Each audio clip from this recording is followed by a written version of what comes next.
خوش آمدید ہیں علم کا ساتھی میں، تعلیم کا آپ کا ہمسفر۔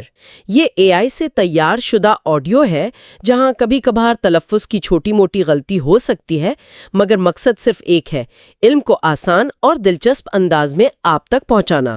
تو چلیے سفر علم شروع کرتے ہیں۔ آج کی اس گہری تحقیقی گفتگو کا آغاز ہم ایک نہایت دلچسپ کتاب سے کر رہے ہیں۔ اس کا عنوان ہے سیکس، لائز اینڈ برین سکینز، اور اسے باربرا سہیکین اور جولیا گاٹولڈ نے تحریر کیا ہے۔ ہاں، یہ کتاب واقعی اس پورے موضوع پر ایک بہترین بنیاد فراہم کرتی ہے۔ بالکل، یہ بہت اہم پہلو ہے۔ تو چلیں سیدھا پہلے باب کی طرف چلتے ہیں، جس کا عنوان ہے، پہلا باب، نیورو سائنس معاشرے کو کیسے متاثر کرتی ہے۔ جی، اور اگر ہم ذرا پیچھے جائیں 50 یا 60 سال پہلے، تو سائنسدانوں کے لیے دماغ کا مطالعہ کرنے کا طریقہ بہت مختلف تھا۔ انہیں انسان کے مرنے کا انتظار کرنا پڑتا تھا۔ پوسٹ مارٹم کے ذریعے؟ بالکل، تب وہ صرف دماغ کی ساخت دیکھ سکتے تھے، لیکن آج ہم زندہ دماغ کو کام کر سکتے ہیں۔ ایڈریئن اوون کی 2005 کی جس تحقیق کا آپ نے ابھی ذکر کیا، وہ شعور کو سمجھنے کے حوالے سے واقعی ایک سنگ میل ہے۔ مجھے اوون کی اس تحقیق میں جو بات سب سے زیادہ حیران کن لگی، وہ صرف ٹینس والا حصہ نہیں تھا۔ جب انہوں نے اسی مریضہ سے کہا کہ وہ تصور کرے کہ وہ اپنے گھر کے تمام کمروں میں باری باری جا رہی ہے، تو اس کے دماغ کا ایک بالکل مختلف حصہ متحرک ہوا۔ ہاں، وہ حصہ جو جگہ کی پہچان یا اسپیشل نیویگیشن کو کنٹرول کرتا ہے۔ صحیح، تو سائنسدانوں نے اسے باقاعدہ مختلف کام دے کر یہ ثابت کر دیا کہ یہ کوئی اتفاقی حرکت نہیں تھی، وہ باقاعدہ ہوش میں تھی۔ اور مارٹن مونٹی کی تحقیق میں تو اس سے بھی اگلا قدم اٹھایا گیا۔ مارٹن مونٹی نے 54 مریضوں پر کام کیا تھا، ہے نا؟ جی، اور ان میں سے ایک مریض نے تو باقاعدہ اس طریقے کو استعمال کر کے سوالوں کے ہاں اور نہیں میں جواب دینا شروع کر دیا۔ ہاں کے لیے ٹینس کھیلنے کا تصور، اور نہیں کے لیے گھر میں چلنے پھرنے کا تصور۔ یہ واقعی ایک معجزے سے کم نہیں۔ لیکن میں یہاں ایک سوال پوچھنا چاہ رہا تھا، یہ FMRI مشین کام کیسے کرتی ہے؟ دماغ کے اندر کوئی کیمرہ تو لگا نہیں ہوا جو خیالات کی تصویریں کھینچ لے؟ ہم یہ روشنیاں اسکرین پر کیسے دیکھ رہے ہیں؟ دیکھیے، اس کے پیچھے فزکس کا ایک بہت دلچسپ کمال ہے۔ انسانی جسم میں پانی بہت زیادہ ہے، تو ظاہر ہے ہائیڈروجن پروٹونز بھی وافر مقدار میں ہے۔ عام حالت میں یہ پروٹونز جسم کے اندر بے ترتیبی سے گھوم رہے ہوتے ہیں، لیکن جب آپ کسی کو MRI مشین کے ایک انتہائی طاقتور میگنیٹک فیلڈ میں لٹاتے ہیں، تو یہ سارے پروٹونز ایک قطب نما کی سوئی کی طرح ایک ہی سمت میں سیدھے کھڑے ہو جاتے ہیں۔ بالکل، وہ ایک لائن میں آ جاتے ہیں۔ پھر مشین ایک خاص ریڈیو فریکوینسی کی لہر پھینکتی ہے جو ان پروٹونز کو ان کی سیدھی حالت سے وقتی طور پر گرا دیتی ہے، اور جیسے ہی یہ لہر بند ہوتی ہے، پروٹونز واپس اپنی سیدھی حالت میں آتے ہیں اور ایک ہلکا سا سگنل خارج کرتے ہیں۔ مشین اسی سگنل کو پکڑ لیتی ہے۔ اچھا، تو یہ عام MRI کا طریقہ ہے۔ لیکن جب ہم دماغ کے حصوں جیسے ڈورسل، وینٹرل یا سیریبرل کارٹیکس میں خیالات کو دیکھتے ہیں، تو فنکشنل MRI کیسے مختلف ہے؟ فنکشنل MRI یا FMRI میں اصل میں خون کے بہاؤ کو دیکھا جاتا ہے۔ دیکھیں، جب دماغ کا کوئی حصہ کام کرتا ہے، جیسے وہ خاتون ٹینس کا تصور کر رہی تھی، تو وہاں کے نیورونز کو زیادہ توانائی اور آکسیجن کی ضرورت ہوتی ہے۔ یعنی وہاں خون زیادہ جاتا ہے؟ جی ہاں، بالکل، آکسیجن والا خون وہاں تیزی سے پہنچتا ہے، اور آکسیجن والے خون اور بغیر آکسیجن والے خون کی مقناطیسی خصوصیات میں معمولی سا فرق ہوتا ہے جسے مشین پکڑ لیتی ہے۔ رکیں، ذرا اس پر غور کرتے ہیں۔ اس کا مطلب تو یہ ہوا کہ ہم براہ راست نیورونز کو آپس میں بات کرتے ہوئے سن ہی نہیں رہے، ہم تو صرف خون کے بہاؤ کو دیکھ رہے ہیں۔ جی، ہم خون کے گردش ٹریک کر رہے ہیں۔ تو یہ تو ایسا ہوا جیسے ہم کسی شہر کے اوپر ہیلی کاپٹر میں اڑ رہے ہوں اور سڑکوں پر ٹریفک کا بہاؤ دیکھ کر اندازہ لگا رہے ہوں کہ شہر میں کون سا ایونٹ کہاں ہو رہا ہے۔ ہم ایونٹ نہیں دیکھ رہے، بس ٹریفک کا رخ دیکھ رہے ہیں۔ تو پھر اخبارات دماغی سکینز کی ان رنگین تصویروں کو حتمی ثبوت کیوں کہتے ہیں؟ تشبیہ دی ہے ٹریفک والی، اور یہیں پر میڈیا اکثر غلطی کرتا ہے۔ لوگ ان رنگین تصویروں سے بہت جلدی متاثر ہو جاتے ہیں۔ حقیقت یہ ہے کہ مشین میں جو ایک چھوٹا سا ڈبہ یا پکسل بنتا ہے، جسے ہم ووکسل کہتے ہیں، اس ایک نقطے کے اندر لاکھوں نیورونز موجود ہوتے ہیں۔ اوہ، لاکھوں! جی، اور ہمیں نہیں پتا کہ ان لاکھوں میں سے کون سا نیورون کیا کر رہا ہے۔ اور پھر وقت کا بھی فرق ہے۔ نیورونز کی فائرنگ تو ملی سیکنڈز میں ہوتی ہے، لیکن خون کو وہاں پہنچنے میں 2 سے 6 سیکنڈز لگ جاتے ہیں۔ مطلب جب تک ہم ٹریفک دیکھتے ہیں ایونٹ ختم ہو چکا ہوتا ہے۔ بالکل، اور یہ ٹیکنالوجی صرف 2 چیزوں کا تعلق ظاہر کرتی ہے، ان کی حتمی وجہ ثابت نہیں کرتی۔ ویسے یہاں ایک اہم بات یہ بھی ہے کہ ذہن اور دماغ کوئی 2 الگ چیزیں نہیں ہیں۔ ذہن دراصل دماغ کی سرگرمی کا ہی نام ہے، بالکل ویسے ہی جیسے اگر دل دھڑکنا بند کر دے تو دھڑکن کا کوئی الگ وجود باقی نہیں رہتا۔ واہ، کیا بات ہے! ذہن اور دماغ ایک ہی سکے کے 2 رخ ہیں۔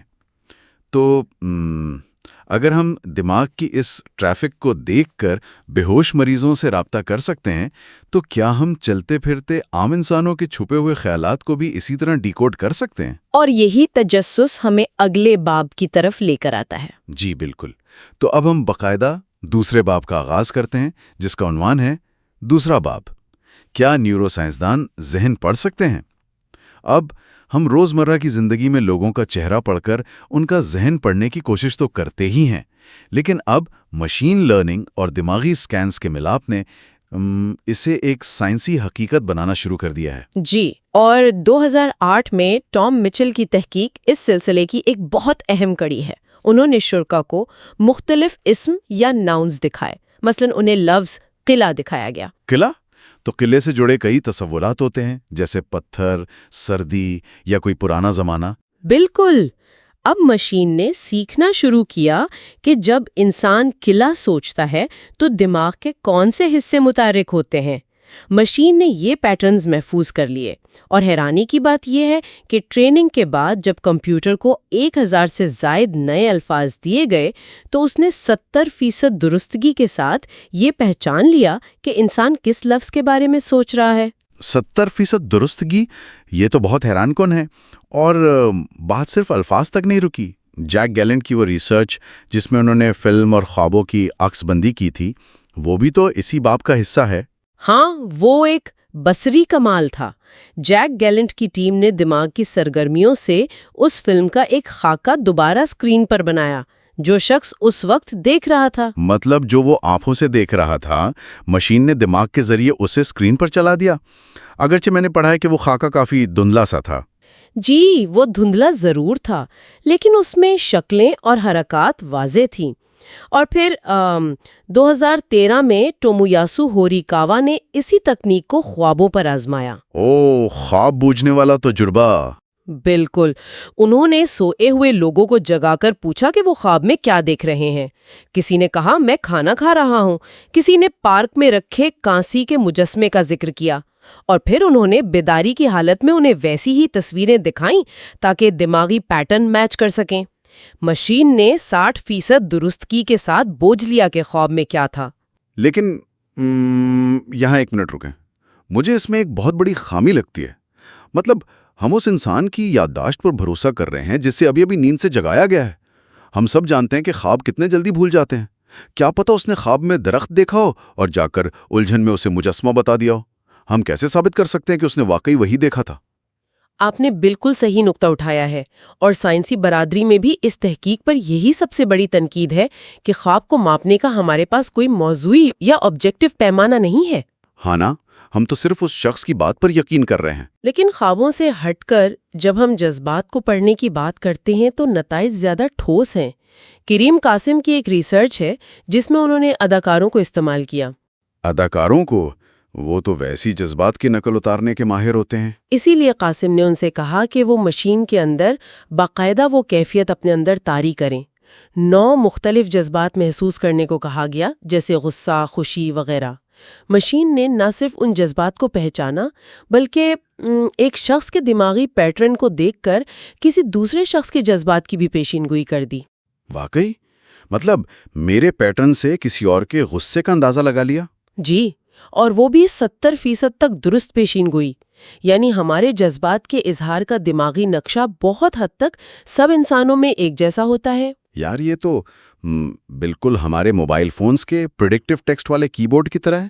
مطلب جب ہم نیا فون لیتے ہیں تو اسے کچھ نہیں پتا ہوتا کہ ہم کیا ٹائپ کرنے والے ہیں، لیکن جب ہم اسے استعمال کرتے ہیں وہ ہماری ٹریننگ سے پیٹرن سیکھ لیتا ہے اور پھر اگلا لفظ خود ہی بتا دیتا ہے۔ یہ تشبیہ بالکل 100% درست بیٹھتی ہے اس ٹیکنالوجی پر۔ یعنی مشین میں کوئی جادو نہیں ہے کہ وہ اچانک کسی کا ذہن پڑھ لے، اسے پہلے ایک مخصوص شخص کے پیٹرن کا مطالعہ کر کے باقاعدہ ٹریننگ لینی پڑتی ہے، پھر جا کر وہ اندازہ لگاتی ہے۔ بالکل، اور اسی لیے فی الحال یہ مشینیں بہت بڑی، مہنگی اور سست ہیں۔ کوئی چلتے پھرتے آپ کا ذہن نہیں پڑھ سکتا، اور سب سے اہم بات، سیاق و سباق یا کانٹیکسٹ کے بغیر مشین کچھ نہیں کر سکتی۔ ایڈرین اوون کے ساتھ خود ایک بڑا دلچسپ واقعہ پیش آیا تھا۔ اچھا، کیا واقعہ تھا؟ وہ خود ایک دفعہ مشین میں لیٹے ہوئے تھے اور ان کا سکین لیا گیا۔ پھر وہ سکین دنیا کے بہترین ماہرین کے سامنے رکھا گیا کہ بتائیں یہ شخص کیا سوچ رہا ہے۔ تو ماہرین نے کیا جواب دیا؟ انہوں نے تو فوراً پہچان لیا ہوگا۔ بالکل نہیں، کسی نے کہا کہ یہ ریاضی کا کوئی سوال حل کر رہا ہے، کسی نے کہا کوئی تصویر دیکھ رہا ہے۔ حقیقت یہ تھی کہ ایڈرین اوون اس وقت جان بوجھ کر جھوٹ بول رہے تھے، اور کسی ایک ماہر کو بھی اس کا اندازہ نہیں ہوا، کیونکہ ان کے پاس اس اسکین کا کوئی سیاق و سباق نہیں تھا۔ او واو، مطلب بغیر کانٹیکسٹ کے بڑے بڑے ماہرین بھی مات کھا گئے۔ لیکن میرا خیال ہے سائنس تو رکنے والی نہیں ہے۔ آج مشینیں بڑی ہیں لیکن مطلب جو ڈیفیوزڈ آپٹیکل ٹوموگرافی ہے اور میگ جیسی ٹیکنالوجیز تو آ رہی ہیں نا؟ جی، اور یہ ٹیکنالوجیز FMRI سے بہت چھوٹی، تیز اور سستی ہوں گی، اور یہیں پر ہمارے اخلاقی سوالات کھڑے ہوتے ہیں۔ فرض کریں کہ یہ ٹیکنالوجی عام ہو جائے تو کیا حکومتوں کو یہ اجازت ہونی چاہیے کہ وہ ایئرپورٹ پر لوگوں کا ذہن پڑھنا شروع کر دیں؟ یہ تو بہت خوفناک ہے۔ پرائیویسی کا کیا ہوگا؟ ہمارا ذہن اور خیالات تو ہمارا واحد نجی قلعہ ہیں۔ اگر وہاں بھی کوئی مشین جھانکنے لگی تو پھر انسان کی آزادی تو ختم ہو گئی۔ اور یہی وہ سوالات ہیں جن پر معاشرے کو ابھی سے بحث کرنے کی ضرورت ہے۔ بالکل۔ تو اگر میں آج کے سارے جائزے کا خلاصہ کروں تو ہم نے دیکھا کہ کس طرح ہم بے ہوشی کے مریضوں سے بات کرنے کے حیرت انگیز دور سے گزر کر اب عام انسانوں کے خواب اور جذبات ڈی کوڈ کرنے کی دہلیز تک پہنچ چکے ہیں۔ سائنس بہت تیزی سے ترقی کر رہی ہے، اور ایسا لگتا ہے کہ جلد ہی انسان کا ذہن ایک نجی قلعہ نہیں رہے گا۔ بالکل درست۔ اور آخر میں سننے والوں کے لیے ایک اور چونکا دینے والا خیال چھوڑنا چاہتی ہوں۔ آج تو ہم اس بات پر حیران ہیں کہ مشینیں ہمارے پیٹرنز پڑھ کر ہمارے خیالات کو اسکرین پر دکھا رہی ہیں۔ ہاں، جو کہ بذات خود ایک سائنس فکشن لگتا ہے۔ جی، لیکن ذرا سوچیں، جب سائنس اس سے ایک قدم مزید آگے بڑھ جائے گی، کیا مستقبل میں کوئی ایسی ٹیکنالوجی بھی آ سکتی ہے جو ان نیورل پیٹرنز کو پڑھنے کے بجائے الٹا ہمارے دماغ میں لکھ دے؟ مطلب نئے خیالات براہ راست دماغ میں داخل کر دے؟ بالکل، نئے خیالات یا مصنوعی جذبات ہمارے دماغ میں فیڈ کر دے۔ اور اگر واقعی ایسا ہو گیا تو کیا ہمارے احساسات، ہماری پسند اور ہماری مرضی حقیقت میں ہماری اپنی ہوگی؟ باقاعدہ رونگٹے کھڑے کر دینے والا سوال ہے یہ۔ واقعی اگر کوئی ہمارے دماغ میں لکھنا شروع کر دے تو ہم کیا ہیں اور ہمارا وجود کیا ہے، یہ پوری بحث ہی بدل جائے گی۔ اور سننے والوں کے لیے یہ واقعی ایک گہرا سوال ہے جس پر غور کرنے کی ضرورت ہے۔ اگر پوڈ کاسٹ سنتے سنتے آپ کا دماغ ہاں یار یہ تو کمال کا کانٹینٹ ہے کہہ رہا ہے، تو بھائی پھر لائک ضرور کرو، شیئر کر دو دوستوں کے ساتھ، اور ہاں سبسکرائب کا بٹن دبانا مت بھولنا، ورنہ اگلی دفعہ یہ علم کا خزانہ مس بھی ہو سکتا ہے۔ Chapter 3 A Racial Bias Hiding in Your Mind، یعنی کیا آپ کے دماغ میں کوئی نسلی تعصب چھپا ہے؟ یہ ایک ایسا موضوع ہے جو بظاہر سیدھا لگتا ہے۔ اگر آج کل معاشرے میں کسی سے بھی پوچھا جائے کہ کیا وہ نسل پرست ہے تو جواب نہیں میں ہی ملے گا۔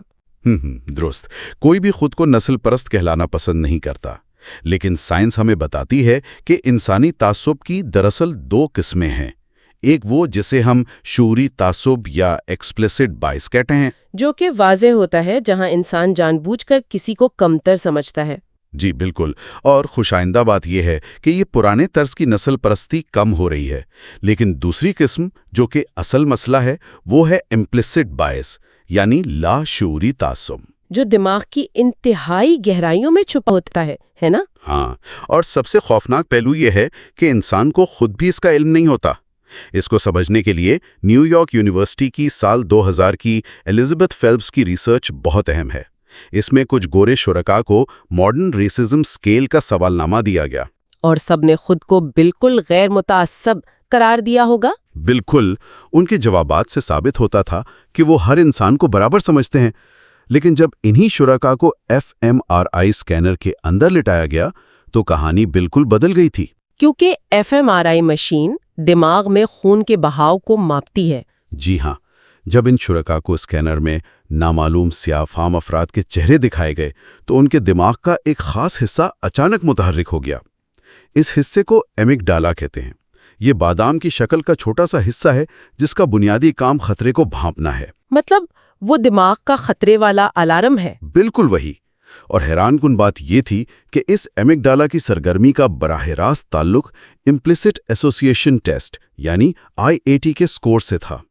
جن لوگوں کا سکور خراب تھا ان کا ایمگڈالا اتنی ہی شدت سے روشن ہو رہا تھا۔ کا اسموک ڈیٹیکٹر ہے۔ یہ الارم اس لیے ہے کہ آگ لگنے پر بچا سکے، لیکن یہاں یہ کسی اصلی آگ پر نہیں بج رہا بلکہ محض کچن میں ٹوسٹ جلنے پر بج رہا ہے۔ بہت خوبصورت مثال دی آپ نے۔ شکریہ، لیکن میرا ایک سوال ہے، اگر یہ محض ایک الارم ہے اور اس کا تعلق خوف اور دل کی دھڑکن تیز ہونے سے ہے تو کیا ہم کسی دوا کے ذریعے سے خاموش کر سکتے ہیں؟ یہ بہت منطقی سوال ہے۔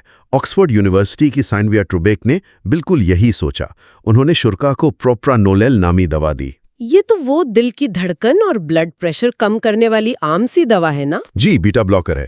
جب یہ دوا دے کر ٹیسٹ کیا گیا تو حیرت انگیز طور پر شرکاء کا لاشعوری تعصب واقعی کم ہو گیا۔ جب دوا نے جسمانی خوف کو نارمل کیا تو دماغ نے دوسری نسل کے چہروں کو خطرہ سمجھنا چھوڑ دیا۔ ارے واہ! اور اس حوالے سے بیجنگ کے شیاؤجنگ زو کی ہمدردی کے جذبے پر ہونے والی ریسرچ تو اور بھی چشمکشا ہے۔ کیا آپ اس سوئی والی ریسرچ کی بات کر رہی ہیں جس میں چہرے پر سوئی چبھوئی جا رہی تھی؟ وہ تو بڑی تکلیف دہ تھی۔ ہاں، وہی تحقیق۔ جب چینی اور کوکیشن نسل کے لوگوں کو ویڈیوز دکھائیں گئیں تو اپنی ہی نسل کے فرد کو تکلیف میں دیکھ کر دماغ کا درد محسوس کرنے والا نیٹ ورک پوری طرح متحرک ہو گیا۔ اچھا، لیکن دوسری نسل کے لیے؟ جب انہوں نے دوسری نسل کے شخص کو بالکل اسی تکلیف میں دیکھا تو دماغ کی سرگرمی ڈرامائی حد تک کم ہو گئی۔ ہمارا دماغ بظاہر دوسری نسل کے درد کو اس شدت سے پروسیس ہی نہیں کر رہا تھا۔ یہ بات دل دہلا دینے والی ہے۔ لیکن کیا یہ صرف سفید فارم اور سیاہ فارم یا چینی اور کوکیشن تک محدود ہے؟ نہیں، اور یہی سب سے دلچسپ نقطہ ہے۔ یہ پیدائشی نہیں ہے۔ جب افریقی نژاد امریکیوں پر ٹیسٹ کیا گیا تو ان کے دماغوں نے بھی اکثر سیاہفام چہروں کو دیکھ کر اسی تعصب کا مظاہرہ کیا۔ یعنی وہ اپنے ہی خلاف تعصب دکھا رہے تھے۔ بالکل۔ اس کا مطلب ہے کہ ہمارا ماحول اور ثقافت اس امیگڈلا کے الارم کو سیٹ کرتے ہیں۔ دماغ ایک ہارڈ ڈرائیو کی طرح ہے۔ معاشرہ جو سافٹ ویئر انسٹال کرتا ہے وہ ویسا ہی برتاؤ کرتا ہے۔ اس کا مطلب ہے کہ اگر ہم ماحول بدلیں تو دماغ کا رد عمل بدل سکتا ہے۔ مجھے چیڈ فوربس کی وہ تحقیق یاد آ رہی ہے جہاں انہوں نے موسیقی کا استعمال کیا۔ جی، وہ بہت حیران کن تجربہ تھا۔ جب شرکاء پس منظر میں سلپ ناٹ کا ہیوی میٹل گانا سن رہے تھے جو بہت شور والا ہے لیکن کسی نسل سے جڑا نہیں تو کوئی تعصب ظاہر نہیں ہوا، لیکن جب انہیں NWA کا ریپ گانا سنایا گیا تب اچانک ان کے دماغ میں وہی پرانا تعصب متحرک ہو گیا۔ اس گانے نے ثقافتی سافٹ ویئر کو پیغام دیا کہ اب تمہیں چوکس ہو جانا چاہیے۔ یعنی چند منٹ کا گانا دماغ کے تار ہلا سکتا ہے۔ لیکن اگر کوئی سوچے کہ یہ تو صرف لیبورٹری کی باتیں ہیں تو ایسا بالکل نہیں ہے۔ حقیقی زندگی میں اس کے اثرات بہت گہرے ہیں۔ برٹرینڈ اور ملائتھن کی تحقیق دیکھیں، انہوں نے 5000 CV بھیجے۔ وہ ناموں والی ریسرچ؟ جی، جن CVs پر بریڈ یا کیری جیسے گورے نام تھے انہیں 50% زیادہ انٹرویو کی کالز ملی بجائے ان کے جن پر جمال جیسے سیاہفام نام تھے۔ بالکل۔ اور شولمن کی تحقیق کے مطابق ڈاکٹرز نے سیاہفام مریضوں کو دل کی بیماری کے لیے کم علاج تجویز کیا۔ اور مارون چن کے مطابق تو عدالتوں میں ہر جانے کی رقم کا اندازہ دماغی اسکین کے تعصب سے لگایا جا سکا۔ تو کیا ہمیں لوگوں کو ملازمت پر رکھنے سے پہلے ان کے دماغ کا اسکین کر لینا چاہیے؟ بظاہر یہ خیال اچھا لگتا ہے لیکن سائنسی لحاظ سے اسے مسترد کرنا ہی بہتر ہے۔ اسکین صرف الارم بجنے کا بتاتا ہے، یہ نہیں بتاتا کہ انسان اس پر عمل کرے گا یا نہیں۔ ہاں، ہمارا رویہ زیادہ اہم ہے۔ بالکل۔ ہمارا کوگنیٹو کنٹرول ہمیں روک سکتا ہے، اور تعصب کم کرنے کے سائنسی طریقے بھی ہیں، جیسے گارڈن آلپورٹ کا رابطے کا نظریہ یا کانٹیکٹ ہائپوتھیسس، جس کا ثبوت ہمیں زو کی اسی درد والی تحقیق میں ملا تھا، جب وہ چینی لوگ جو برطانیہ یا امریکہ میں پلے بڑے تھے ان کا ٹیسٹ ہوا تو ان کا تعصب ختم ہو چکا تھا۔ جی، کیونکہ مختلف لوگوں کے ساتھ رہنا دماغ کو بدل دیتا ہے۔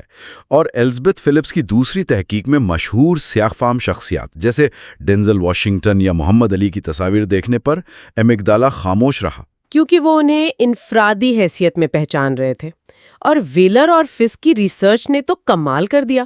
وہ سبزی والی تحقیق؟ ہاں، شرکا سے پوچھا گیا کہ تصویر والا شخص کون سی سبزی کھانا پسند کرے گا۔ بظاہر مزاحہ خیز، لیکن اس نے دماغ کو مجبور کیا کہ وہ اسے ایک فرد سمجھے، اور تعصب غائب ہو گیا۔ بالکل۔ اور پھر نارتھ ویسٹرن یونیورسٹی کے شاؤگنگ ہو کی وہ تحقیق بھی ہے جہاں گہری نیند میں مخصوص آوازیں سنا کر لوگوں کے تعصبات کو ان لرن کروایا گیا۔ ہاں، جو کہ بریو نیو ورلڈ جیسے اخلاقی سوالات کھڑے کرتا ہے۔ خیر، ہم نے دیکھا کہ کس طرح ہمارا دماغ ہم سے وہ تعصبات چھپاتا ہے جن کا ہمیں شعور تک نہیں ہوتا۔ جی بالکل۔ ہمارے اگلے باب کی طرف، چیپٹر 4، دا پرفیکٹ لائی ڈیٹیکٹر۔ ہم انسان روزانہ کتنا جھوٹ بولتے ہیں؟ کم سوٹا کی 2010 کی تحقیق کے مطابق اوسطاً 1 سے 2 جھوٹ روزانہ۔ لیکن مزے کی بات یہ ہے کہ 5 میں سے 3 لوگوں نے دعویٰ کیا کہ انہوں نے پچھلے 24 گھنٹوں میں کوئی جھوٹ نہیں بولا، اور ایک شخص نے 53 جھوٹ بولے۔ بالکل۔ رابرٹ فیلڈمین کی ریسرچ بتاتی ہے کہ 10 منٹ کی عام گفتگو میں لوگوں نے اوسطاً 2 جھوٹ بولے، خود کو قابل ظاہر کرنے کے لیے۔ تو سب سے اچھا جھوٹ کون بولتا ہے؟ ایمسٹرڈیم میوزیم میں ایولن ڈی بی کی ریسرچ کے مطابق نوجوان سب سے تیز جھوٹے ہوتے ہیں۔ جھوٹ بولنے کے لیے سچ کو دبانا پڑتا ہے، جس کے لیے کوگنیٹو کنٹرول کی ضرورت ہوتی ہے۔ بچے اور بزرگ اس میں کمزور ہوتے ہیں۔ یہاں بات واقعی بہت دلچسپ ہو جاتی ہے۔ عام انسان تو جھوٹ پکڑنے میں صرف 64% کامیاب ہوتا ہے۔ پرانے زمانے میں بنگال میں گرم لوہا چھٹوایا جاتا تھا یا نبض چیک کی جاتی تھی، اور پولی گراف صرف 70% درست ہے۔ جی، تو کیا اب FMRI مشین حتمی سچ جاننے کی مشین بن چکی ہے؟ نو، لائی MRI اور سیفوس جیسی کمپنیاں تو یہی دعویٰ کر رہی ہیں۔ 2008 میں ہندوستان کی عدالت نے ادیتی شرما کو EEG کی بنیاد پر سزا سنائی، جو بعد میں ناکافی ثابت ہوئی۔ حالانکہ امریکی ججوں نے اس سے قبول کرنے سے انکار کر دیا۔ تو دماغ میں جھوٹ کہاں ہوتا ہے؟ شان سپینس اور ڈینیل لینگلبن کی ریسرچ میں تاش کے پتوں پر جھوٹ بلوایا گیا تو پتہ چلا کہ پری فرنٹل کارٹیکس اور انٹیریئر سنگولیٹ جائرس زیادہ متحرک ہوتے ہیں۔ ذرا رکیے، میں یہاں چیلنج کروں گی۔ کوزل کی نقلی چوری والی ریسرچ میں درستگی 90% تھی، اور جارجیو گینس کی تاریخ پیدائش والی ریسرچ میں ماڈل 100% درست نکلا۔ تو اگر ماڈل 100% درست تھا تو اسے کامل کیوں نہیں مانا جاتا؟ کیا انسان مشین کو بیوقوف بنا سکتا ہے؟ بالکل بنا سکتا ہے۔ شرکا نے محض اپنے پاؤں کا انگوٹھا اور انگلیاں ہلا کر اس 100% درست مشین کو صرف 33% کی درستگی تک گرا دیا۔ کیا انگوٹھا ہلانے سے؟ جی، ایک معمولی سی حرکت کروں کی مشین کو ہرا سکتی ہے، کیونکہ دماغ میں خون کا بہاؤ بڑھ جاتا ہے۔ اور مارتھا فری کے میٹا انالیسس کے مطابق جھوٹ بولتے وقت دماغ کا کوئی ایک مخصوص حصہ ہر بار متحرک نہیں ہوتا۔ تو سائیکوپیتھ یا ماہر جھوٹے تو آسانی سے بچ نکلتے ہوں گے۔ ویشونگ جیانگ کی ریسرچ یہی کہتی ہے۔ سائیکوپیتھ کے دماغ میں جھوٹ پر کوئی خاص تبدیلی نہیں آتی، اور گینز کی ریسرچ بتاتی ہے کہ رٹا ہوا جھوٹ اچانک بولے گئے جھوٹ سے مختلف سگنل دیتا ہے۔ اور اگر یادداشت ہی غلط ہو تو، جسے فالس میموری کہتے ہیں، تو مشین اسے سچ ہی مانے گی۔ اگر ہم اسے بڑی تصویر سے جوڑیں تو یہ انسانی حقوق کی سنگین خلاف ورزی ہے۔ قانون خاموش رہنے کا حق دیتا ہے، لیکن دماغ کبھی خاموش نہیں رہتا۔ کیا زبردستی اسکین کرنا پرائیویسی پر حملہ نہیں؟ واقعی۔ تو آج کی تفصیلی تحقیق نے ثابت کیا کہ دماغ کتنا پیچیدہ اور دھوکہ باز ہے۔ ایک طرف یہ لاشعوری خطرے کی گھنٹی بجاتا ہے، دوسری طرف اپنے ہی سچ چھپٹتا ہے۔ اور سننے والوں کے لیے پیغام یہ ہے کہ دماغی اسکینز حتمی تقدیر نہیں ہے۔ ہمارا کوگنیٹو کنٹرول ہماری سوچ بدل سکتا ہے۔ تو اس سب کا مطلب کیا ہے؟ یہ کہ مشینیں شاید کبھی ہمارے ذہنوں کو پوری طرح نہ پڑھ سکیں، لیکن ذرا تصور کریں، اگر مستقبل میں یہ جھوٹ پکڑنے والی ٹیکنالوجی اسمارٹ واچ کی طرح ہر شخص کی کلائی پر موجود ہو، یہ ایک پریشان کن خیال ہے۔ ہاں، تو کیا ہم اپنے ساتھیوں، دوستوں اور رشتہ داروں کی ہر پوشیدہ سوچ جاننا چاہیں گے؟ کیا انسانی معاشرہ مکمل سچائی اور بغیر کسی پرائیویسی کے قائم رہ سکے گا، یا ہمارے رشتے اس شفافیت کے بوجھ تلے دم توڑ دیں گے؟ اس پر ضرور سوچیے گا۔ Chapter 5 how moral is your brain. یعنی آپ کا دماغ کتنا اخلاقی ہے۔ ہاں، اور اس باب کا آغاز اس مشہور ٹرالی پرابلم، مطلب ٹرالی کے مخمصے سے ہوتا ہے۔ ہمارے سننے والوں نے شاید سن رکھا ہو کہ ایک بے قابو ٹرین آ رہی ہے، آگے 5 لوگ پٹری پر ہیں، اور آپ کے پاس ایک لیور ہے جسے کھینچ کر آپ ٹرین کا رخ موڑ سکتے ہیں۔ اور اس دوسری پٹری پر صرف ایک شخص ہے۔ صحیح، اور زیادہ تر لوگ کہتے ہیں کہ لیور کھینچنا درست ہے کیونکہ 5 کو بچانے کے لیے ایک کی جان لینا، مطلب یہ منطقی لگتا ہے۔ ہاں، دماغ اسے ایک ریاضی کے حساب کی طرح دیکھتا ہے، لیکن اصل مسئلہ اس کے دوسرے حصے میں ہے۔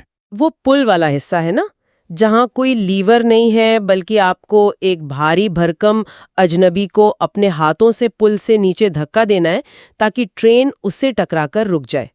حساب تو یہاں بھی وہی ہے، 1 کے بدلے 5، لیکن لوگ دھکا دینے سے فوراً انکار کر دیتے ہیں۔ بالکل، اور یہیں پر جوشوا گرین کی FMRI والی تحقیق سامنے آتی ہے۔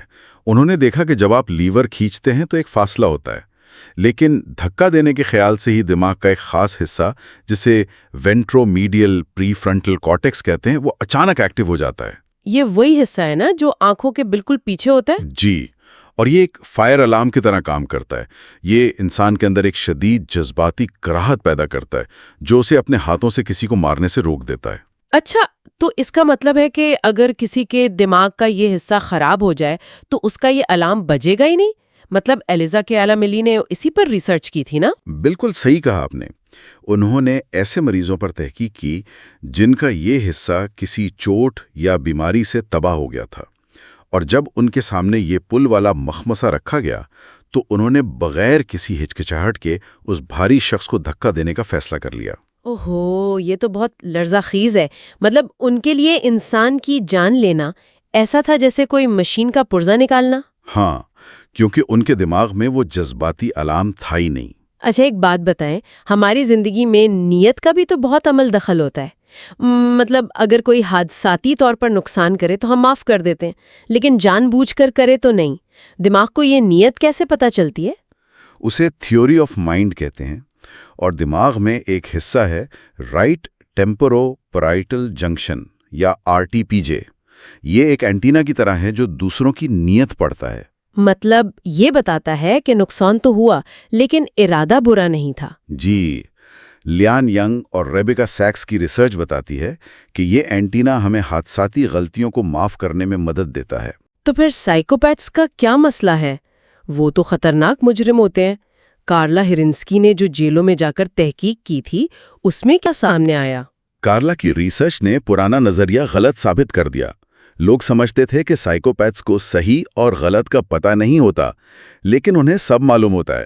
اچھا، مطلب انہیں پتہ ہوتا ہے کہ وہ غلط کر رہے ہیں؟ بالکل، لیکن جب انہیں خونخوار تصویریں دکھائیں گئیں تو ان کے اس وینٹرومیڈیل پری فرنٹل کارٹیکس میں کوئی جذباتی لہر نہیں ابھری۔ ایک عام انسان کانپ جاتا ہے، لیکن ان کا دماغ سپاٹ رہتا ہے۔ تو وہ برا جانتے ہیں لیکن برا محسوس نہیں کرتے۔ اور یہی وجہ ہے کہ برائن ڈوگن جیسے قاتل کے کیس میں اس کے وکلا نے دماغی سکینز پیش کیے تھے کہ بھئی اس میں ہمدردی کا سرکٹ ہی نہیں ہے۔ ہاں، اگرچہ جوری نے اسے نہیں مانا، لیکن اس نے قانون اور سائنس کے درمیان ایک بہت بڑی بحث چھیڑ دی۔ اچھا، لیکن یہ تو مجرموں کی بات ہے۔ میں نے پڑھا ہے کہ سائنسدان اب عام لوگوں کی اخلاقیات بھی بدل سکتے ہیں۔ یہ تو تھوڑا ڈراؤنا ہے۔ اینٹینا کو تھوڑی دیر کے لیے سلا دیا، اور پتہ کیا ہوا؟ لوگوں نے ان افراد کو بھی کم قصوروار سمجھنا شروع کر دیا جنہوں نے جان بوجھ کر زہر دینے کی کوشش کی تھی، صرف اس لیے کہ وہ ناکام رہے تھے۔ مطلب نیت کی اہمیت ہی ختم ہو گئی۔ اور وہ ہپنوسس والا تجربہ بھی تو تھا جس میں لفظ آفٹن سن کر لوگوں کو گھن آتی تھی۔ ہاں، ہپنوسس سے دماغ میں ایک بات بٹھا دی گئی کہ لفظ آفٹن برا ہے۔ پھر جب انہوں نے عام سی کہانیاں پڑھی جن میں یہ لفظ تھا تو انہوں نے بے ضرر کرداروں کو بھی غیر اخلاقی قرار دے دیا۔ اور کیمیکلز کا بھی تو ذکر ہے، مطلب سیٹالوپرام جیسی دوا جو سیروٹونن بڑھاتی ہے، اس سے لوگوں کی ہمدردی بڑھ گئی، اور لیووڈوپا نے ڈوپامائن بڑھا کر ہمدردی کم کر دی۔ بالکل، کیمیکلز ہمارے اخلاقی فیصلوں کو بہت حد تک کنٹرول کرتے ہیں۔ اچھا، یہاں بات واقعی بہت دلچسپ ہو جاتی ہے۔ اگر ہمارے دماغ کا اخلاقی نظام ایک جی پی ایس کی طرح ہے، جسے میگنیٹیز، ہپنوسس یا ایک عام سی گولی سے ہیک کیا جا سکتا ہے، تو کیا ہمارا ضمیر واقعی کوئی آزاد اور خالص چیز ہے، یا یہ محض کیمیکلز کا ایک کھیل ہے؟ یہ واقعی سوچنے کی بات ہے، اور یہ بات کہ کیمیکلز ہمارے صحیح اور غلط کے فیصلوں کو بدل سکتے ہیں ہمیں ایک اور گہرے سوال کی طرف لے جاتی ہے۔ ہاں، کہ اگر ہماری اخلاقیات اتنی نازک ہے تو کیا ہمارے روزمرہ کے فیصلے اور جذبات ہمارے قابو میں ہیں؟ اور اسی سوال کا جواب ہمیں اگلے باب میں ملتا ہے، جس کا نام ہے chapter 6 are you in control? اور اس باب کا سب سے مشہور تجربہ وہ سٹینفورڈ مارشمیلو والا ہے۔ ارے ہاں، وہ 1960 کی دہائی کا تجربہ جس میں 4 سال کے بچے کے سامنے ایک مارشمیلو رکھ کر کہا جاتا ہے کہ 15 منٹ صبر کرو تو ایک اور ملے گی۔ اور ہم یہی سنتے آئے ہیں نا کہ جنہوں نے صبر کیا وہ زندگی میں کامیاب ہوئے۔ جی، اسے قوت ارادی کی سب سے بڑی مثال سمجھا جاتا تھا، لیکن سیلسٹ کڈ کی جدید تحقیق نے اس کی کہانی ہی بدل دی۔ انہوں نے دیکھا کہ بات صرف قوت ارادی کی نہیں، ماحول پر بھروسے کی ہے۔ مطلب قابل بھروسہ اور ناقابل بھروسہ ماحول؟ بالکل، جن بچوں کو پہلے ناقابل بھروسہ ماحول میں رکھا گیا، جہاں ان سے کیے گئے وعدے پورے نہیں ہوئے، انہوں نے مارشمیلو 4 گنا جلدی کھا لیا۔ اس پر میں ایک سوال کرنا چاہوں گی، اس کا کیا مطلب ہے؟ اگر ایک بچہ یہ سیکھ چکا ہے کہ اس کا ماحول اور ارد گرد کے لوگ ناقابل بھروسہ ہیں، تو کیا اس کا فوراً مارشمیلو کھا لینا واقعی قوت ارادی کی کمی ہے، یا پھر زندہ رہنے کی ایک انتہائی سمارٹ اور منطقی حکمت عملی؟ جو مل رہا ہے لے لو۔ آپ نے بالکل صحیح نشاندہی کی، یہ سروائیول کی اسٹریٹجی ہے۔ دماغ پچھلے تجربات کی بنیاد پر فیصلہ کرتا ہے کہ صبر کا فائدہ ہے بھی یا نہیں۔ تو پھر دماغ کے اندر اس وقت کیا چل رہا ہوتا ہے؟ ہم دیکھتے ہیں نا، کبھی دل کہتا ہے کیک کھا لوں، کبھی دماغ کہتا ہے ڈائٹ پر ہوں۔ یہ دماغ کے 2 حصوں کی جنگ ہے۔ سیموئل میکلور اسے چونٹی اور ٹڈے کی کہانی سے سمجھاتے ہیں۔ دماغ کا لمبک سسٹم ایک ٹڈا ہے جسے بس آج کا مزہ چاہیے، فوری انعام۔ اور پری فرنٹل کارٹیکس ایک محنتی چونٹی ہے جو لمبا سوچتی ہے۔ جی ہاں، اس لیے وہ اسٹرائپ ٹیسٹ اور گو نو گو ٹاسک میں یہی پتا چلتا ہے کہ ان دونوں میں ہمیشہ کشمکش رہتی ہے۔ تو جب ٹڈا جیت جاتا ہے تو ہم کنٹرول کھو دیتے ہیں۔ لیکن اگر چونٹی بالکل ہی کام چھوڑ دے تو کیا ہوگا؟ وہ 40 سالہ استاد کا کیس یاد ہے جسے اچانک پیڈوفائل بننے کی بیماری لگ گئی تھی؟ ہاں، وہ ایک نارمل استاد تھا، لیکن اس کے آربیٹو فرنٹل کارٹیکس میں ٹیومر بن گیا تھا۔ جیسے ہی سرجری سے ٹیومر نکالا وہ بالکل نارمل ہو گیا، اور جب ٹیومر واپس آیا تو وہ خطرناک خیالات بھی واپس آ گئے۔ مطلب اس کے دماغ کی بریک فیل ہو گئی تھی۔ اور مجرموں میں بھی تو یہی ہوتا ہے۔ ایال آہارونی نے جو انٹیریئر سنگولیٹ کارٹیکس یعنی ACC پر ریسرچ کی تھی، اس کے مطابق تو مجرموں کی رہائی کے بعد دوبارہ جیل جانے کا خطرہ 50% سے بھی زیادہ ہوتا ہے اگر ان کا یہ حصہ کمزور ہو۔ جی، 52% تک خطرہ ہوتا ہے کہ وہ دوبارہ جرم کریں گے۔ یہ تو بہت خطرناک ہے۔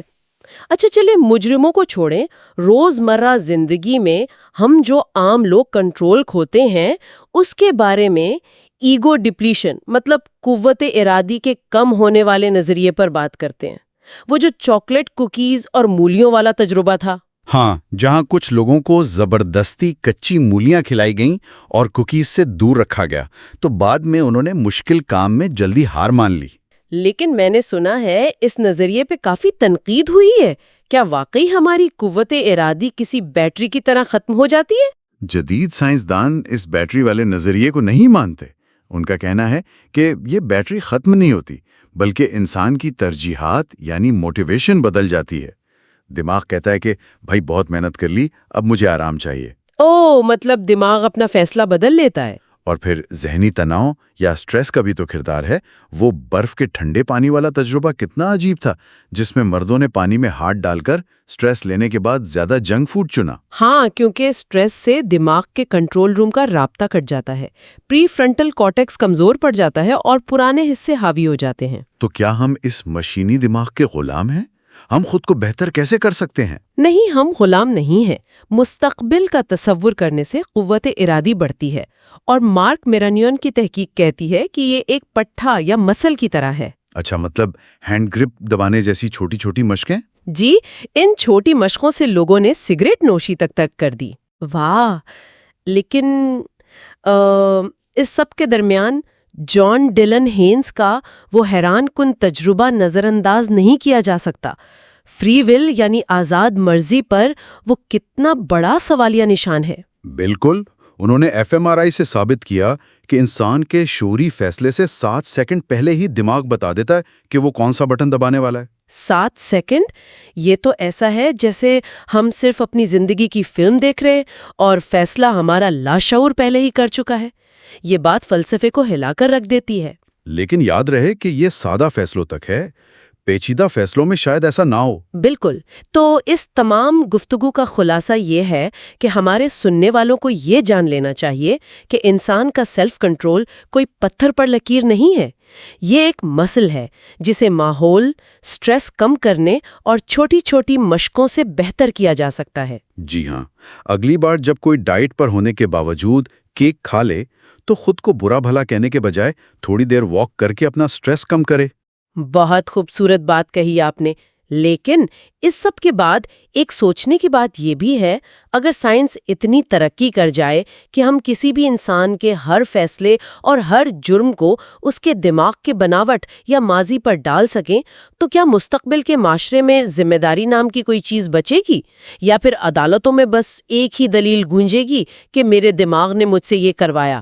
اس پر ضرور سوچیے گا۔ Chapter 7 show me your brain and I know what you buy, یعنی اپنا دماغ دکھاؤ اور میں بتاؤں گا تم کیا خریدتے ہو۔ اس چیپٹر میں ایڈورٹائزنگ ریسرچ فاؤنڈیشن یعنی ARF کی ایک بہت بڑی سٹڈی کا ذکر ہے۔ ونود وینکٹامن اور ان کے ساتھیوں نے ایک ایکسپیریمنٹ ڈیزائن کیا جس میں انہوں نے 6 مختلف طریقوں کا موازنہ کیا۔ 6 طریقے، تاکہ یہ پتا چل سکے کہ کون سا طریقہ مارکیٹ میں کسی پروڈکٹ کی کامیابی کی سب سے اچھی پیشگوئی کرتا ہے، رائٹ؟ بالکل۔ انہوں نے سب سے پہلے روایتی سیلف رپورٹس رکھے جہاں لوگوں سے سیدھا سوال پوچھا جاتا ہے۔ اس کے بعد آئی ٹریکنگ کا استعمال کیا گیا، یہ دیکھنے کے لیے کہ لوگ سکرین پر کہاں دیکھ رہے ہیں۔ پھر بائیو میٹرکس کا نمبر آیا۔ بائیو میٹرکس یعنی جس میں دل کی دھڑکن اور سکن کنڈکٹنس یعنی پسینے کے ذریعے جسم کی بے چینی ماپی جاتی ہے۔ ہاں، وہی۔ اور چوتھے اور 5ویں نمبر پر EEG اور FMRI جیسی دماغی سکینز کی ٹیکنیکس تھیں۔ EEG دماغ کی ساتھی ایکٹیویٹی کو دیکھتا ہے، جبکہ FMRI دماغ کے اندر گہرائی میں جا کر دیکھتا ہے۔ اب حیرت انگیز طور پر اس سٹڈی کا پہلا نتیجہ یہ نکلا کہ لوگوں سے سیدھا پوچھنا ابھی بھی ایک انتہائی مؤثر طریقہ تھا۔ واقعی؟ مطلب فوکس گروپس ابھی بھی کام کے ہیں؟ ہاں، لیکن اصل کہانی تب بدلی جب FMRI کے ڈیٹا کو دیکھا گیا۔ یہاں سننے والوں کے لیے FMRI کا کام کرنے کا طریقہ سمجھنا ضروری ہے۔ یہ کوئی ایسی مشین نہیں جو انسان کی سوچوں کو لفظوں میں پڑھ سکتی ہو۔ یہ خون کے بہاؤ یعنی بلڈ آکسیجن لیولز کو ٹریک کرتی ہے۔ صحیح؟ جب دماغ کا کوئی حصہ زیادہ کام کرتا ہے تو اسے زیادہ آکسیجن کی ضرورت ہوتی ہے، اور FMRI اس آکسیجن والے خون کے بہاؤ کو پکڑ لیتی ہے، بالکل ویسے ہی جیسے رات کے وقت کسی شہر کے نقشے پر ان علاقوں میں روشنی زیادہ نظر آتی ہے جہاں بجلی کا استعمال زیادہ ہو رہا ہو۔ تو جب وینکٹاما کی ٹیم نے FMRI ڈیٹا دیکھا تو انہیں کیا خاص ملا؟ FMRI وہ اکیلی ٹیکنیک تھی جس نے روایتی طریقوں کی پیشگوئی میں اضافہ کیا، اور FMRI کی مدد سے ان کی پریڈکشن ایکوریسی میں 5% بہتری آئی۔ 5%؟ سننے میں تو یہ بہت تھوڑا لگ رہا ہے۔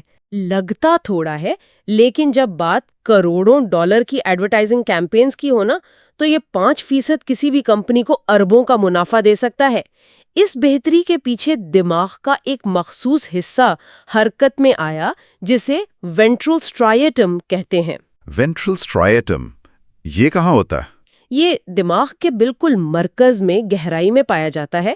اسے آپ دماغ کا ہائپ مین سمجھ سکتے ہیں۔ اس کا کام انعام یا ریوارڈ کی پیش گوئی کرنا ہے۔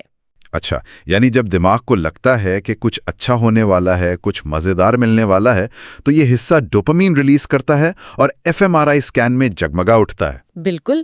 تو اگر ایک انسان شرافت میں جھوٹ بولتا ہے کہ اسے کوئی اشتہار پسند آیا، لیکن اگر اس اشتہار نے اس کے اندر واقعی کوئی خواہش پیدا نہیں کی، تو اس کا وینٹرل اسٹرائٹم بالکل چپ رہے گا۔ یعنی FMRI ایک طرح سے خواہشات کا لائی ڈیٹیکٹر بن گیا، لیکن اس کا خرچہ تو بہت زیادہ ہے۔ کیمبرج یونیورسٹی کی FMRI مشین کا خرچہ تقریباً 620 پاؤنڈز فی گھنٹہ آتا ہے۔ تو میرا سوال یہ ہے کہ کیا صرف 5% بہتری کے لیے اتنا مہنگا خرچہ اٹھانا واقعی فائدہ مند ہے؟ یہ ایک بہت گہرا سوال ہے، اور اس کا جواب ڈھونڈنے کے لیے ہمیں سیموئل میکلوئر اور جیان لی کی ایک مشہور کوک اور پیپسی کی اسٹڈی کو دیکھنا ہوگا۔ یہ تحقیق اس بات کی بہترین مثال ہے کہ کیسے ایک برانڈ کا تصور ہماری بائیولوجی کو بدل دیتا ہے۔ کوک اور پیپسی، ان کا ذائقہ تو لگ بھگ ایک جیسا ہی ہوتا ہے نا؟ ہاں، ان کی کیمیکل کمپوزیشن تقریباً ایک جیسی ہے۔ اس ایکسپیریمنٹ کے پہلے حصے میں لوگوں کی آنکھوں پر پٹی باندھ کر انہیں بلائنڈ ٹیسٹ کروایا گیا۔ جب انہوں نے کولڈ ڈرنک پی تو دونوں کو برابر پسند کیا۔ برابر پسند کیا؟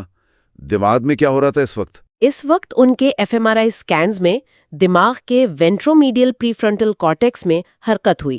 یہ وہ حصہ ہے جو کسی بھی چیز کی بنیادی ویلیو کو میجر کرتا ہے۔ یعنی دماغ نے صرف میٹھے ذائقے کو جج کیا اور دونوں ڈرنکس کو اچھا سمجھا۔ یہاں تک تو صرف بائیولوجی کام کر رہی تھی، زبان پر میٹھا لگا اور دماغ نے کہا یہ اچھا ہے۔ لیکن جب برانڈ کا نام تصویر میں آتا ہے تو کیا یہ تصویر بدل جاتی ہے؟ بالکل بدل جاتی ہے۔ ایکسپیریمنٹ کے دوسرے حصے میں لوگوں کو پٹی کھول کر بتایا گیا کہ وہ کوک پی رہے ہیں، حالانکہ گلاس میں ڈرنک وہی تھی جو پہلے تھی۔ پھر کیا ہوا؟ کوک کا برانڈ لوگو دیکھتے ہی ان کے سکینز میں زبردست تبدیلی آئی۔ اب وینٹرومیڈیل پری فرنٹل کارٹیکس کے ساتھ ساتھ ان کے دماغ کا ہپوکیمپس اور ڈورسولیٹرل پری فرنٹل کارٹیکس بھی حرکت میں آ گئے۔ ہپوکیمپس تو ہماری یادداشت کا مرکز ہے نا، جہاں ہماری پرانی یادیں محفوظ ہوتی ہیں۔ ہاں، اور ڈورسولیٹرل پری فرنٹل کارٹیکس ہمارے کوگنیٹو کنٹرول یعنی سمجھ بوجھ سے متعلق ہے۔ مطلب کوک کا لوگو دیکھتے ہی انسان کا دماغ صرف کولڈ ڈرنک نہیں پی رہا، وہ ان تمام یادوں کو پی رہا ہے جو اس نے کوک کے اشتہارات میں دیکھی ہیں، دوستوں کے ساتھ پارٹیاں، خوشی کا احساس۔ برانڈ کی طاقت نے ذائقے کی فزیکل ریالٹی کو ہی اوور رائٹ کر دیا۔ واہ! اگر ایک لوگو کسی پروڈکٹ کے ذائقے کو اس طرح بدل سکتا ہے تو قیمت کا کیا اثر ہوتا ہوگا؟ مطلب اگر میں کسی عام سی چیز پر 10 گنا زیادہ قیمت کا ٹیگ لگا دوں تو کیا دماغ اسے 10 گنا بہتر سمجھنے لگتا ہے؟ اس کا جواب ہمیں ہلکے پلاسمن کی وائن سٹڈی سے ملتا ہے۔ اس ایکسپیریمنٹ میں لوگوں کو FMRI مشین میں لٹا کر ایک نلی کے ذریعے وائن چکھائی گئی۔ انہیں بتایا گیا کہ وہ 5، 10، 35، 45 اور $90 کی وائن ٹیسٹ کر رہے ہیں۔ لیکن ان کے ساتھ کوئی کھیل کھیلا گیا تھا نا؟ جی ہاں، حقیقت میں $5 اور $45 والی وائن ایک ہی تھی، اور $10 اور $90 والی وائن بھی بالکل ایک ہی تھی۔ کیا بات کر رہی ہیں؟ تو لوگوں کا ری ایکشن کیا تھا؟ جب لوگوں نے $90 کا مہنگا لیبل دیکھ کر وائن پی تو انہوں نے اسے دگنا مزیدار قرار دیا، اور حیرانگی کی بات یہ تھی کہ یہ صرف ان کا جھوٹ یا دکھاوا نہیں تھا۔ ان کے FMR سکینز نے دکھایا کہ ان کے medial orbit of frontal cortex, جو کہ خوشی محسوس کرنے والا حصہ ہے، اس میں واقعی زیادہ حرکت ہوئی۔ یہ واقعی ہوش اڑا دینے والی بات ہے۔ انسان اکثر سوچتا ہے کہ وہ مہنگی چیز خرید کر سمجھداری کا مظاہرہ کر رہا ہے کیونکہ معیار بہتر ہوگا، لیکن یہاں تو دماغ خود اپنے آپ کو مینیپولیٹ کر رہا ہے۔ بالکل، دماغ قیمت کو معیار کا شارٹ کٹ سمجھ لیتا ہے۔ اگر مہنگی ہے تو اچھی ہی ہوگی، اور دماغ واقعی خوشی کے ہارمونز ریلیز کر دیتا ہے۔ یعنی ہم مہنگی چیزیں خرید کر اپنے ہی دماغ کو دھوکہ دے رہے ہوتے ہیں، اور پرائسنگ سٹریٹجیز بنانے والی کمپنیاں اس ذاتی تک کی کمزوری کو بہت اچھی طرح جانتی ہیں۔ لیکن نیورو مارکیٹنگ صرف کھانے پینے کی اشیاء تک محدود تو نہیں ہے۔ نہیں، یہ کلچرل ٹرینڈز اور انٹرٹینمنٹ میں بھی استعمال ہوتی ہے۔ گریگری برنز اور سیرا مور نے ٹین ایجرز پر ایک تحقیق کی جس میں انہیں انجان آرٹسٹس کے نئے گانے سنائے گئے اور ان سے ریٹنگ مانگی گئی۔ ٹین ایجرز، وہ تو ویسے بھی اپنے موڈ کے حوالے سے بہت بدلتے رہتے ہیں۔ ان سے یہ امید رکھنا کہ وہ بتائیں گے کون سا گانا ہٹ ہوگا تھوڑا مشکل لگتا ہے۔ اور ان کا سبجیکٹو جواب واقعی غلط ثابت ہوا۔ ان ٹینیجرز نے گانوں کو جو ریٹنگ دی وہ کمپلیٹلی فیل ہو گئی فیوچر مارکیٹ سکسیس کی پیشگوئی کرنے میں۔ لیکن ان کے FMRI سکینز میں نیوکلیس ایکیومنز کی ایکٹیویٹی میجر کی گئی۔ نیوکلیس ایکیومنز، یہ بھی وہی ریوارڈ پروسیسنگ ایریا ہے نا؟ ہاں، اور اس کی ایکٹیویٹی نے 80% فلاپ گانوں اور 30% ہٹ گانوں کی بالکل صحیح پیشگوئی کی۔ یعنی جب ٹینیجر زبان سے کہہ رہا تھا کہ اسے گانا پسند نہیں آیا، اس کا نیوکلیس ایکیومنز اندر سے اس کی بیٹ پر جھوم رہا تھا۔ یہ تو مارکیٹرز کے لیے بہت بڑی خبر ہے۔ لیکن یہاں میرا ایک پش بیک ہے۔ اس FMRI کے اشاروں کو اتنی آسانی سے قبول کرنے پر سوال ضرور اٹھتا ہے۔ ہر روشن ہونے والا دماغی حصہ کسی ایک جذبے کی ضمانت تو نہیں ہوتا نا؟ آپ ریورس انفرنس کی بات کر رہے ہیں؟ بالکل۔ اگر خوشی کے وقت دماغ کا کوئی حصہ روشن ہوتا ہے تو اس کا ہرگز یہ مطلب نہیں کہ جب بھی وہ حصہ روشن ہو تو انسان خوشی ہو رہا ہو۔ اس کی مثال ایسی ہے کہ اگر بارش ہوتی ہے تو سڑک گیلی ہو جاتی ہے۔ صحیح مثال ہے۔ لیکن اگر آپ کو سڑک گیلی نظر آئے تو اس کا یہ مطلب تھوڑی ہے کہ بارش ہی ہوئی ہو۔ شاید کوئی پائپ پھٹ گیا ہو یا کسی نے گاڑی دھوئی ہو۔ یہ گیلی سڑک کی انالوجی FMRI پر بالکل فٹ بیٹھتی ہے، اور اسی بنیاد پر نیو یارک ٹائمز کے ایک مشہور آرٹیکل پر بہت تنقید ہوئی تھی جس کا عنوان تھا "یو لو یور آئی فون"۔ اس آرٹیکل میں دعویٰ کیا گیا تھا کہ جب لوگوں کو ان کے آئی فون کی رنگ ٹون سنائی گئی تو ان کے دماغ کا انسولر کارٹیکس جگمگا اٹھا، اور چونکہ انسولر کارٹیکس کو پیار سے متعلق سمجھا جاتا تھا تو انہوں نے فوراً نتیجہ نکال لیا کہ لوگ اپنے فون سے سچا پیار کرتے ہیں۔ لیکن یہ ایک بہت بڑی علمی غلطی تھی، کیونکہ انسولر کارٹیکس صرف پیار کے وقت روشن نہیں ہوتا۔ یہ دماغ کا وہ حصہ ہے جو 3000 سے زیادہ مختلف کاموں میں استعمال ہوتا ہے۔ 3000 کاموں میں؟ مطلب جب انسان کو درد ہوتا ہے، گھن آتی ہے یا کوئی توجہ مانگنے والی چیز ہوتی ہے تو وہ روشن ہوتا ہے۔ ایگزیکٹلی۔ شاید رنگ ٹون سن کر لوگوں کو اپنے باس کے فون کال کا ڈر محسوس ہو رہا ہو، اسی لیے 45 نیورو سائنٹسٹ نے ایک خط لکھ کر اس دعویٰ کو رد کیا تھا۔ لیکن اگر ہم بزنس کے پوائنٹ آف ویو سے دیکھیں تو کیا ان کو اس ریورس انفرنس یا نیورو سائنس کی ان بحثوں سے کوئی غرض ہے؟ بالکل بھی نہیں۔ بزنس والوں کے لیے دماغ ایک بلیک باکس ہے۔ انہیں فرق نہیں پڑتا کہ کون سا نیٹ ورک کہاں جا رہا ہے۔ اگر کوئی الگوریدم انہیں یہ بتا دے کہ دماغ کی ایک مخصوص حرکت سے منافع کی پیشگوئی ہو سکتی ہے تو وہ بس اسے استعمال کریں گے۔ اور FDA FMRI کو ایک میڈیکل ڈیوائس کے طور پر تو ریگولیٹ کرتا ہے، لیکن پرائیویٹ کمپنیوں کی ایتھیکل لیمٹس کا کیا؟ جیسے اگر دماغ میں اچانک ٹیومر نظر آ جائے اسکین کے دوران تو کیا کرنا ہے؟ یا تھکے ہوئے لوگوں اور بچوں کو مینیپولیٹ کرنا، اس پر کوئی واضح قانون نہیں ہے ابھی تک۔ صحیح۔ جب دماغ کا ایک حصہ 1000 کاموں میں حصہ لیتا ہے تو یہ سوچنا ضروری ہو جاتا ہے کہ ہم دماغ کے نقشے کو کتنا سمجھ پائے ہیں، اور یہ سوال ہمیں اگلی حصے کی طرف لے جاتا ہے۔ Chapter 8 Where does this leave us؟ یعنی یہ سب ہمیں کہاں لا کر کھڑا کرتا ہے؟ کچھ ناقدین FMRI کو جدید پرینالوجی کہتے ہیں۔ فرینالوجی تو وہ پرانا اور غلط نظریہ تھا نا، جس میں سر کی بناوٹ اور کھوپڑی کے ابھار دیکھ کر شخصیت کا اندازہ لگایا جاتا تھا۔ ہاں وہی، لیکن FMRI پرینالوجی نہیں ہے، اور اس کی بہترین دلیل ہمیں جیک گیلنٹ کی لیب سے ملتی ہے۔ انہوں نے ایک تحقیق کی جس میں لوگوں کو 2 گھنٹے تک کہانیاں سنائی گئیں تاکہ ان کے دماغ میں لفظوں، رنگوں اور نمبروں کے سیمینٹک میپس بنائے جا سکیں۔ اور ان میپ سے کیا سامنے آیا؟ نتیجہ نکلا، مختلف لوگوں کے دماغ میں ایک ہی مقام پر ایک ہی طرح کی انفارمیشن پروسیس ہو رہی تھی۔ یعنی اگر کوئی سرخ رنگ کا لفظ سن رہا ہے تو الگ الگ لوگوں کا وہی مخصوص دماغی حصہ جگمگا رہا تھا۔ یہ یونیورسل میپس تھے۔ تو اس کا مطلب ہے کہ ہم واقعی دماغی کارکردگی کا ایک یونیورسل نقشہ بنا سکتے ہیں، لیکن یہاں ایک پیچیدگی آتی ہے۔ دماغ ہمیشہ ایک جیسا نہیں رہتا۔ صحیح کہا آپ نے۔ جے گید اور نتن گوگتے کی تحقیق بتاتی ہے کہ انسانی دماغ کا گرے میٹر بچپن سے لے کر نوجوانی یعنی ینگ اڈلٹہڈ تک مسلسل تبدیل ہوتا رہتا ہے۔ یعنی ایک ٹین ایجر کا پری فرنٹل کارٹیکس جو سمجھ بوجھ اور کنٹرول کا مرکز ہے وہ ابھی مکمل طور پر بنا ہی نہیں ہوتا۔ تو میرا سوال یہاں یہ ہے کہ اگر نوجوانی تک دماغ بن ہی رہا ہے تو کیا ٹین ایجرز کو ٹارگیٹڈ ایڈز دکھانا ایک ایسی بلڈنگ پر حملہ کرنے کے مترادف نہیں جس کی بنیادیں ابھی کچی ہیں؟ یہ بہت سنگین اخلاقی مسئلہ ہے۔ بچوں پر ایسی مارکیٹنگ کرنا جو ان کے ڈوپامین رش کو مسلسل ٹریگر کرے، وہ ان کا ناجائز فائدہ اٹھانا ہے۔ لیکن ہم اس ٹیکنالوجی کو صرف منفی پہلو سے نہیں دیکھ سکتے۔ میڈیکل فیلڈ میں اس کے بہت فائدے ہیں۔ فیوچر ٹیکنالوجی اور مشین لرننگ کے آنے سے، جیسے گوگل کی ڈیپ مائنڈ، اب سکینز کے پیچیدہ ڈیٹا کو پڑھنا آسان ہو گیا ہے۔ بالکل۔ میڈیکل فیلڈ میں اس کی ایک بہت زبردست مثال پولا بانکا کی OCD یعنی obsessive compulsive disorder کی تحقیق ہے۔ OCD میں انسان کسی ایک سوچ یا عادت میں پھنس جاتا ہے نا؟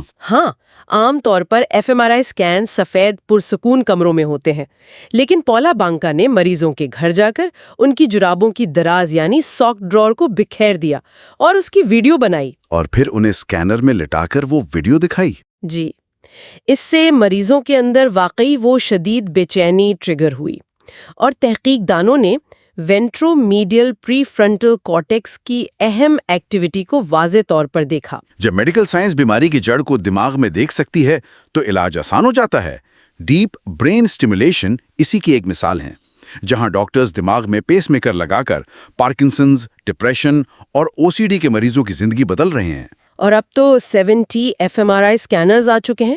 یہ زمین کے مغناطیسی میدان سے 1,40,000 گنا زیادہ طاقتور ہیں۔ اب ہم دماغ کے انتہائی باریک ریشوں کو بھی دیکھ سکتے ہیں، اور ریئل ٹائم fMRI سے لوگ اپنے درد کو خود کنٹرول کرنا سیکھ سکتے ہیں۔ واہ!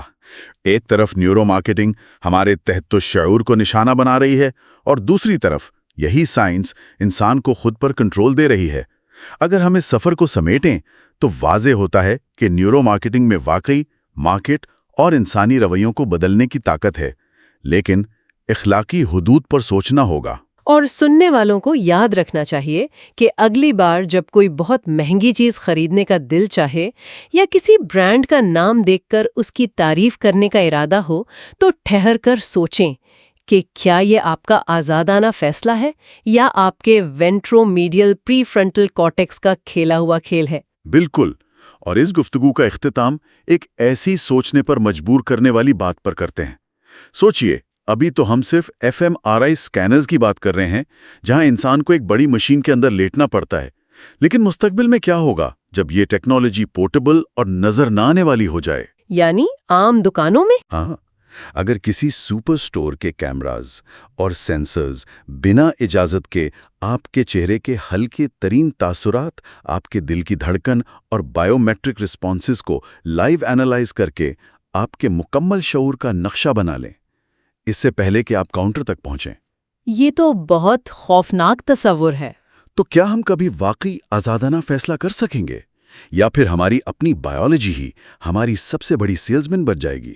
سننے والوں کو اس گہرے سوال کے ساتھ اکیلا چھوڑ کر ہم آج کی یہ گفتگو یہیں ختم کرتے ہیں۔ اچھا، تو دوستو، بس یہ تھی آج کی ویڈیو۔ یہاں پہ اب اس کا اختتام کرتے ہیں۔ اگر آپ کو یہ ویڈیو پسند آئی ہو تو لائک ضرور کریں، اپنے دوستوں کے ساتھ شیئر کریں، اور علم کا ساتھی کو سبسکرائب کرنا نہ بھولیں۔ تعلیم کا آپ کا ہم سفر۔ نئے ویڈیوز کے لیے بیل آئیکن بھی دبا دیں تاکہ کوئی بھی علم بھری بات آپ تک سب سے پہلے پہنچے۔ ملتے ہیں اگلے ویڈیو میں، تب تک کے لیے اللہ حافظ۔